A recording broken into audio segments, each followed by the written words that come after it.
पहले तो बहुत बहुत बधाई आपको, बहुत बहुत शुभकामना। इस जज्बे के साथ आप लोग लड़े।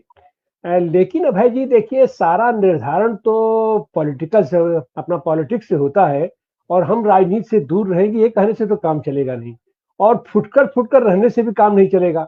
एकताबद्ध तो होना होगा, और वह एकताबद्ध अगर आप 5 आदमी, 7 आदमी, 10 आदमी, जितने भी लोग पहुंचे, या एक ही आदमी अगर पहुंचे, अगर वो सांगठनिक रूप से विधानसभा में अपनी उपस्थिति दर्ज कराता है तो उसका महत्व ज्यादा बनता है। तो क्या आने वाले दिनों में आपकी कोई ऐसी प्लानिंग है कि आप वहां पर सांगठनिक रूप से अपनी स्थिति दर्ज कराएं विधानसभा में?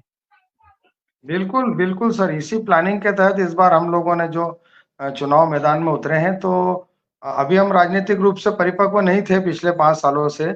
और ये जो जिला पंचायत इलेक्शन है उसके बाद से हम लोगों को जो जिस तरीके से ग्रामीण क्षेत्रों में रिस्पांस मिला है, हम भविष्य में अब ये प्लानिंग में है कि या तो राजनीतिक दल का भी हम एक निर्माण करें, या कुछ इस तरीके का कुछ सामंजस्य बनाए किसी पार्टी के साथ के उस राजनीतिक दल के साथ हम आगे बढ़ते हुए अपनी मध्य प्रदेश में हम लोग हम लोग बनाए। तो यही कोशिश हमारी रहेगी भविष्य के लिए। अच्छा डॉक्टर साहब, एक चीज हम और देखते हैं कि ये कोई भी संगठन, कोई भी व्यक्ति स्थानीय तो होकर रह नहीं पाता है। राष्ट्रीय स्तर पर इस समय तीन गठबंधन जो है सो राष्ट्रीय स्तर पर दिखाई पड़ रहे हैं। एक एनडीए है, एक इंडिया है, और एक पीडीए करके चल रहा है। तो ये जैसे इंडिया के में जो कांग्रेस ने जो हरकत की है अपने विधानसभा चुनाव में, उसको लेकर के क्या आपको ऐसा लगता है कि पीडीए में तो आपके आदिवासी और आपका पिछड़ा और दलित और क्या क्या करके लोग उसको परिभाषा दे रहे हैं, तो आप अपने आप को किसके ज्यादा करीब पाते हैं?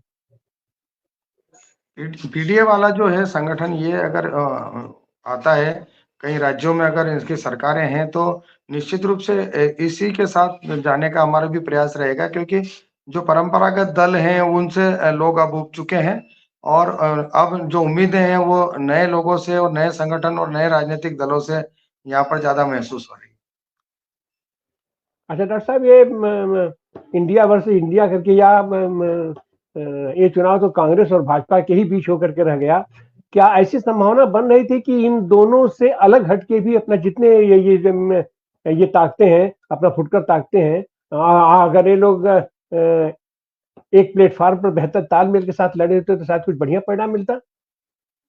बिल्कुल मिलता, क्यों नहीं मिलता। सामंजस्य की जरूरत है। एक्चुअली क्या हुआ है कि जो चुनाव के पहले एक सामंजस्य स्थापित करने वाला कोई चेहरा, ऐसा लीडर सामने नहीं आया। इसी कारण शायद ये छोटे छोटे दलों में और छोटे छोटे अलग अलग निर्दलीय के रूप में चुनाव लड़ रहे हैं। अगर एक पहल कोई होती है किसी ऐसे लीडर के माध्यम से जो सर्वमान्य चेहरा हो, तो निश्चित रूप से तीसरी ताकत को पूरे भारत में और मध्य प्रदेश जैसे बड़े राज्य में आने की जरूरत है। और उसका बेनिफिट समाज, संगठन और आम जनता को मिलेगा, और दोनों राजनीतिक दलों का जो एकाधिकार है वो भी खत्म होगा, मेरा ये मानना है।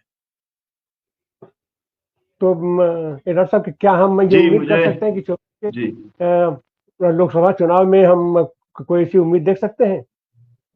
बिल्कुल बिल्कुल, निश्चित रूप से देखने मिलेगी, क्योंकि अभी 6 महीने बाद ही लोकसभा का चुनाव है। और लोकसभा, इस ये जो परिणाम आएंगे 4 राज्यों के, इससे लोकसभा के परिणाम भी तय होंगे। ये सेमीफाइनल माना जा रहा है, फाइनल इलेक्शन लोकसभा ही है। और लोकसभा में इस टाइप की पहल अगर होती है तो उसके परिणाम कई सीटों पर देखने को मिलेंगे, क्योंकि पिछली बार लोकसभा का अगर आप इलेक्शन देखेंगे तो 28 सीटें भाजपा ने जीती और 1 सीट पे कांग्रेस थी। तो एक तरफा जो जीत हो रही है भाजपा की, उसको रोकने के लिए कहीं न कहीं कांग्रेस को भी सोचना पड़ेगा और अन्य दलों को भी सोचना पड़ेगा कि किस तरीके से हम एकाधिकार को खत्म करें।